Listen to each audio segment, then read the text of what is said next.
تو روایتوں کا ایک ذخیرہ ہے اطعام مومن کے حوالے سے، یعنی مومن کو کھانا کھلانا، یہ ایک اچھی روش ہے، ایک پسندیدہ چیز ہے، اور اثرات ہیں اس کے مومن کو کھانا کھلانے کے۔ ایک خاتون، اب یہ بھی بہت اجمالی طور پہ میں تھیم پیش کر رہا ہوں، ایگزیکٹ قصہ آپ کی خدمت میں نقل نہیں کر رہا ہوں، لیکن ایک تھیم پیش کر رہا ہوں کہ ایک خاتون تھی جو اپنے شوہر کی انہی حرکتوں سے بڑی پریشان تھی۔ ہر دوسرے دن کوئی نہ کوئی مہمان آ جاتا تھا، اس کے لیے کھانا بناؤ، اس کی پذیرائی کرو، اس کو کھانا کھلاؤ وغیرہ وغیرہ۔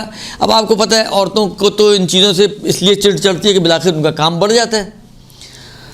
تو بڑی پریشان ہو کے آئی رسول خدا کی خدمت میں، رسول خدا کی خدمت میں پہنچی، آگے رسول خدا سے شکایت کی کہ یا رسول اللہ اس طرح میرا شوہر ہے، آپ اس کو سمجھائیں کہ اتنے مہمان نہ بلایا کرے، اتنے ہر وقت کھانا، میں پریشان ہو جاتی ہوں۔ رسول خدا نے اس کی بات سن لی۔ اچھا کہا یہ بتاؤ مجھے مہمان بناؤ گی؟ کہا یا رسول اللہ سر آنکھوں پر، آپ تشریف لائیں، کب تشریف لائیں گے؟ جب بھی آپ تشریف لانا چاہیں۔ رسول خدا نے مثلاً کہا جی فلان دن میں آؤں گا۔ ٹھیک ہے جی۔ اب رسول خدا داخل ہوئے گھر میں، کھانا وانا کھایا، کھانا کھانے کے بعد اب رسول خدا نے بظاہر اس روایت سے ایسا اندازہ ہوتا ہے کہ اپنی قدرت سے اس کی آنکھوں پر تصرف کیا اور اس کی تھوڑی دیر کے لیے آنکھوں سے سمجھے پردے ہٹائے۔ تو اس نے دیکھا کہ رسول خدا کے ساتھ ساتھ مختلف طرح کی حشرات اور بلائیں اور مصیبتیں جو ہیں وہ رسول خدا کے پیچھے پیچھے باہر جا رہی ہیں۔ بس یہی رسول خدا کو دکھانا تھا، اور اس کے بعد سے اس کو پھر اعتراض ختم ہو گیا۔ ایک روایت ہے، اس روایت کا میں ایک حصہ صرف ٹکڑا آپ کی خدمت میں عرض کر رہا ہوں۔ روایت چلتے چلتے راوی سے مولا پوچھتے ہیں کہ کیا تم مومنین کو اپنی منزل اپنے گھر بلاتے ہو؟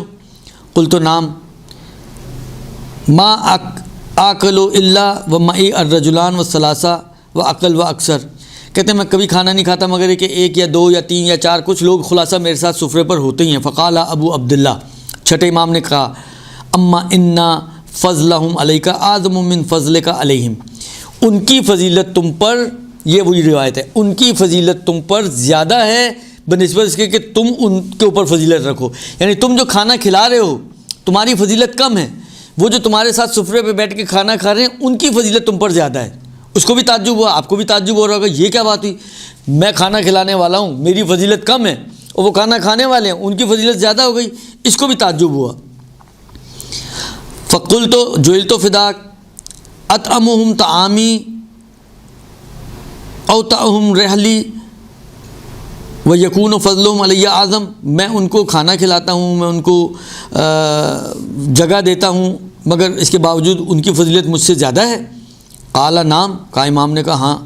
کیوں؟ یہ وہی تھی روایت جو میں ڈھونڈ رہا تھا نا، یہ اس کا جملہ یہی ہے۔ کہا انہم اذا دخلوا منزلک دخلوا بمغفرتک و مغفرت عیالک، کہتے ہیں اس کی وجہ یہ کہ جب یہ تمہارے گھر میں آتے ہیں تو ان کا گھر میں آنا تمہاری اور تمہارے گھر والوں کی مغفرت کا ذریعہ بنتا ہے۔